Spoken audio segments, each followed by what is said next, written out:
Welcome to Space Socket. This is another Kevin Samuels video. We are going to react to Sit Tight and Relax. Let's dive in. She hadn't said much. She hadn't said much anything yet. No, I haven't said it. Can y'all hear me now? They should be able to hear you now. Okay.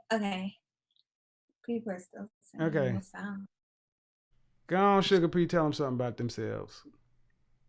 Okay, yeah, I found the conversation interesting. I mean, me and you talked, and I actually shared a similar story, I think, with you with the second story, actually, about my years. And I actually did have someone that was interested in, people keep saying they can't hear me. Yeah, let me see. Hold on, let me make sure. Oh, some people say they can. Yeah, I can hear you. Let me go ahead and let me do the little test. I can hear you, but let me do it again. Hold on. Okay. Yep, you're just fine. They gotta wait and refresh. Go ahead. So you had a similar story about what? Yeah, I remember sharing it a while back about how I had a guy that was interested in marrying me in college. And at my, I talked about it before, my feminist and activist background, like way back, I was in NAACP traveling. And so I feel like I had this similar mindset as her. Now, I don't think that guy was the one for me, but I could see how a lot of women will have that mindset, especially because Black women are taught like education is our husband. Especially from older generations or women that come before us. And that's when we hit our like mid 20s or things like that, when we're like, wait a minute, let me pull it back. And you start learning more. And some of us come to YouTube and start hearing different perspectives. And so it is interesting. And I feel like if you do find a quality man early on, I do think it's good to, be open to that experience. And I think there is a chance after that you can find what you want, but you do have to be willing to do the work. Like me, I talked about me growing up in a toxic household, a toxic mom. I talked about that on this show before, and I know that I probably do need therapy, and that's something I am working on. I think a lot of us that. And so I recognize that if I don't work on that, then I will bring toxic habits into future relationships. And so there are things you have to, I lost weight. I mean, like a size 4 now. There you go. I wasn't that big before, maybe like 135, but I'm very small and petite, so it does show like on my face and stuff. So I started dancing. Are you in a sorority? Yes, Delta. That's right. See, I knew you were devastating DST. Give him a ooh whoop real quick for you. Come on, you supposed to belt that one out, man. See, go ahead. I went to when I went to DC after college, I feel like that because I grew up in the suburbs into fourth grade, and I moved into like the hood. After that, I went to college, so I was exposed to different things, and I started working at the age of 15, like taking the bus from 6 a.m. to get to work at 9. And so I think that also, that masculine energy started then. When I moved to DC, I was exposed to a whole different lifestyle, like the proximity to power, the glitz. I liked it. I'm not gonna lie. Different restaurant like French cuisine, I love that. And I started immersing myself in diverse communities. I joined a Rotary Club. Hold on. Let's slow up. The diverse community thing, you start seeing how non-Black men and women interacted with each other. Yes? Yes. Because I will tell you, when I went into corporate America, one of the things that stood out, I'm not going to lie, I was bugging at how often white girls were going to weddings. There was like, I got a wedding to go this week. I got one to go next week. I was like, then all the Black girls were like, we going out to the club. I'm like, all the white girls is going to weddings and y'all all going to the club. And if all we hang around is the same thing that we're used to, what I'm understanding is being around diverse groups of people gives you a different way of looking at things. It does. I Cause think like, go ahead, oh go ahead. yeah, I think, until fourth grade, I was around diverse communities and moving to the hood. When I went to my university, which was a PWI, that was a culture shock. Mm-hmm. And it was good because we have a big Jewish community. A lot of people don't know that Jewish communities have a lot of involvement in Black activist groups Mm-hmm. historically. And just going there. I mean, in DC, you have embassies, you have people from all over the world. And yeah, people are just open and welcoming. And we think we don't belong in these spaces, but I think it's just we don't put ourselves in Mm-hmm. them. Enjoy.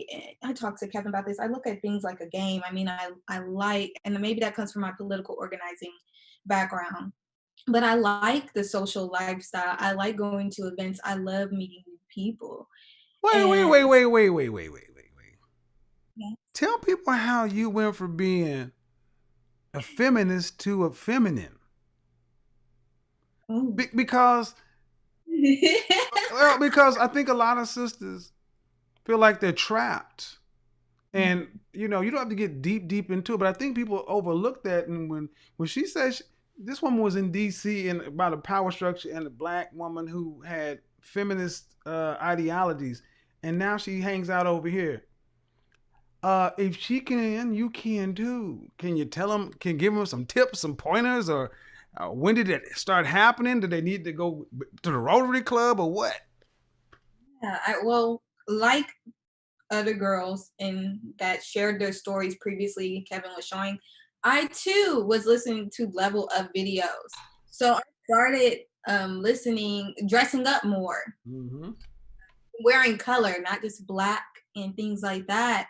And in DC, it's like the Matrix. Everyone wears black. It's kind of ugly. Women have a lot of masculine energy, and Mm-hmm.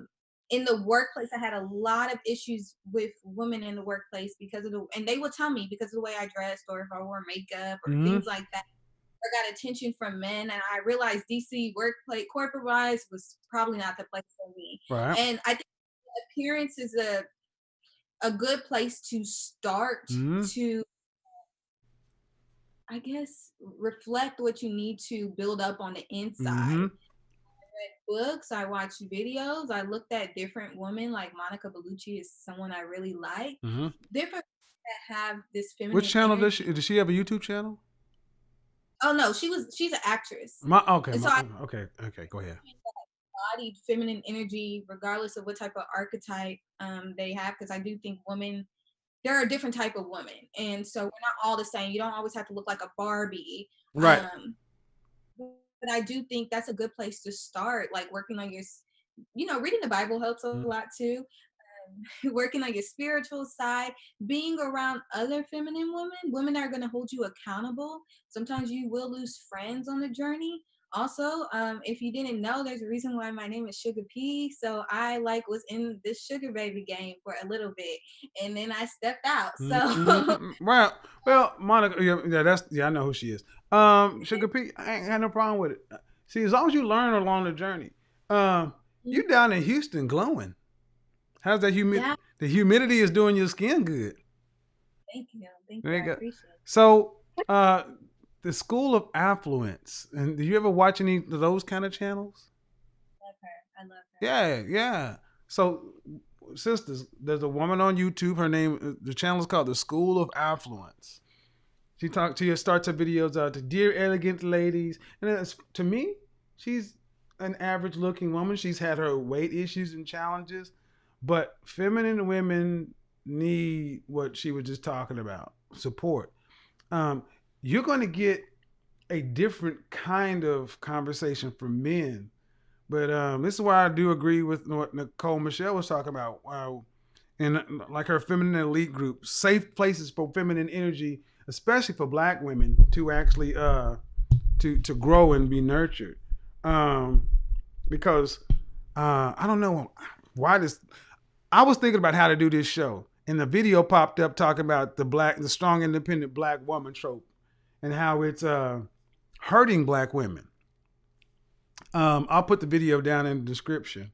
But I'm glad you were actually able to move over to the other side. And people keep on asking if you got a husband or you being proposed to. I don't know if you want to get all into that. If you do, you do. I was a sugar baby, y'all. It didn't last long. I think I stepped out because I'm getting, I'm 26 now. Mm-hmm.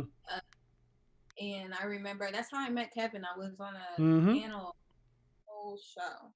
Didn't I do a show on sugar babies or something? Or was that before or after you? I don't know. Maybe that was before me. Well, and here's the thing.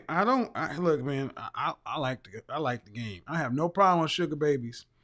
As long as you're a sugar baby. See, true sugar babies versus some of this wannabe shit I've seen down here in Atlanta is disgusting. Tattoos and cigarette burns and baby. I'm like, no, true sugar babies, you gonna have to mess around with the school of affluence kind of woman because you're buying an experience. So cool. She's about to get proposed to. Are you guys back at work down there in Texas? We actually are. I'm working from home, but I start teaching in August actually. Right. Did you see my show yesterday? No, I didn't. Well, I actually styled I did the Black Girl Magic Makeover.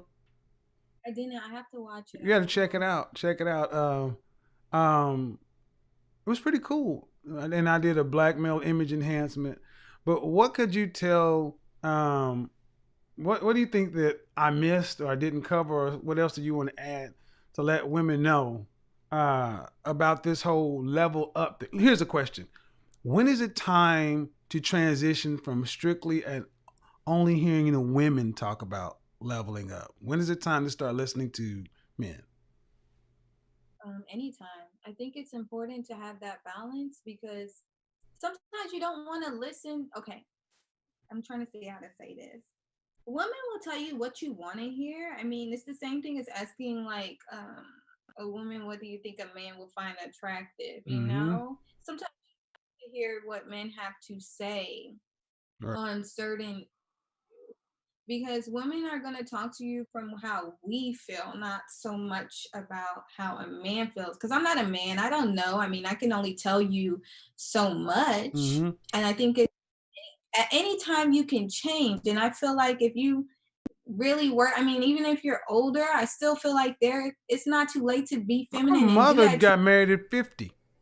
And she would put your feminism to shame. I'm talking about ERA kind of feminine. Jesus Christ. Yeah. Here's the video about the black female trope. I'm putting it in the chat room. Are there any channels where any other men's channels you think that the ladies should watch that you watch? Because you don't have to come to me for everything, because this ain't what I do. I speak about the things I'm good at, but guys, I'm an image consultant. I work with matchmakers, but this is not my particular lane. There are relationship channels out there, dating channels. What are some of the men that you watched? I think people talk about me. Y'all, I'm from Texas, so I do have an accent. Good. So, girl, stop looking in the chat room. Stop looking in the chat room. If you're in the chat room, they don't. You know how that go. And I watch is I like. Okay, some people might not like him. I do like Tony Gaskins for spiritual, like Tony Gaskins. Okay. Spiritual healing. There's another man I like, but honestly, Kev, I pretty much listen to you because I feel like you're the only guy that doesn't only like talk about black women 24/7. That gets really annoying. Like you also talk both sides accountable, and I think that's very important. It's not many people that do that in our community, and so I pretty much listen to you. I don't get on YouTube much. Oh yeah, I mentioned Ron Willis. He's cool too, but yeah, I will say that I listen to Kevin. Strange. How the hell this happened? I really don't know. But see, somebody mentioned the sugar babies or gold diggers. I got no problem with gold diggers. See, all these terms, man. Gold diggers are for men with gold. I mean, that's the thing. If they're not your ball, if they're not in your wheelhouse, there's no reason to get mad at women for wanting men with resources. That's what they're supposed to do. So I think a lot of guys have a problem with some of the things I say because on one hand they like hearing me talk to women in a way, but then when I turn around and tell them, I need you to get out here and get after it also, so you're not vulnerable to all these things that you may find problematic with women. That's calling us to task. I appreciate you coming on, Sugar P. It was good to see you. Thank Good you to for see you. having Good me. to see you. I'm gonna send you an email. I got some things coming. I've had several matchmakers in the area actually hit me up, and I'm not going down that path, but I'm gonna email you about some stuff. All right then. Okay, thank Peace out, Chica. That's Sugar P, you. y'all. The one and only Houston's finest. Guys, understand something. Yes, we have some attractive sisters that come around these spaces, guys. Um, No, I'm not a dating coach. Not gonna try to be no date. I stay in my lane. I've always worked with matchmakers, image consultants, personal trainers, matchmakers. We go hand in hand. My unique experience allows me to come at it from a different way. She realizes she often dismissed, interrupted, and disrespected the men she dated. She believed she always knew better, that every disagreement had to be won, and that every piece of advice could be ignored. But after years of relationships that went nowhere, she's starting to see a different pattern. Kevin Samuels often argued that successful relationships require mutual respect, communication, and a willingness to listen, not just to be heard. For years, she believed confidence meant never backing down. If a man challenged her perspective, she'd push back. If he expressed a concern, she'd dismiss it. If he walked away, she blamed him. But over time, she noticed something she couldn't ignore. The women around her who were building healthy marriages often shared one quality. They listened, communicated, and worked with their partners instead of treating every conversation like a competition. Kevin would often ask a simple question: are you making it easy for someone to build a life with you? Because attraction might start a relationship, but respect, cooperation, and emotional maturity are often what helps sustain one. That doesn't mean agreeing with everything or tolerating poor treatment. It means understanding that healthy relationships require both people to hear each other. Now at 29, she's approaching dating differently. Instead of assuming she has all the answers, she's becoming more open to feedback, more intentional in communication, and more aware of how her behavior affects her relationships.